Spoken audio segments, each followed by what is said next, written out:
پہاڑ جتنی مصیبتیں اگر انسان پر آ جائیں، چیونٹی جتنا وظیفہ کرامت ثابت ہوتا ہے۔ پریشانیاں آپ کو گھیرے ہوئے ہیں اور مصیبتیں بھی آپ کو گھیرے ہوئے ہیں اور آپ کو اس کا کوئی حل نظر نہیں آتا، تو اس صورت میں پریشانی کی حالت میں آپ کو یہ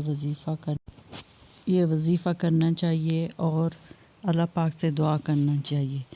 یہ وظیفہ کچھ اس طرح سے ہے کہ رات جب گزر جائے تو صبح نمودار ہونے کا ٹائم ہو، یعنی کہ فجر سے پہلے آپ نے یہ وظیفہ کرنا ہے اور پاک صاف جگہ پر بیٹھ کر باوضو ہو کے اللہ پاک کے سامنے خلوص دل سے آپ نے بیٹھ جانا ہے اور سب سے پہلے آپ نے درود شریف پڑھنا ہے۔ درود شریف پڑھنے کے بعد آپ نے کوئی بھی مسائل ہو، مسئلہ ہو، کسی مسئلے میں الجھے ہوئے ہو، کوئی بھی دعا قبول نہ ہو رہی ہو، تو آپ نے مصلی پہ بیٹھ جانا ہے اور اللہ پاک سے 100 دفعہ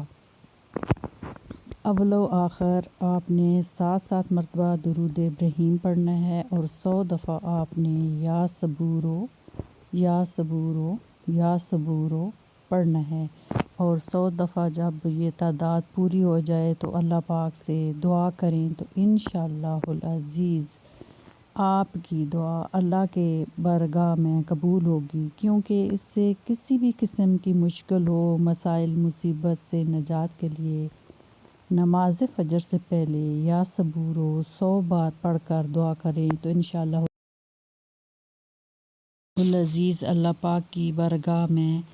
یہ دعا قبول ہوگی اور اللہ پاک آپ کو الجھن سے نجات دے۔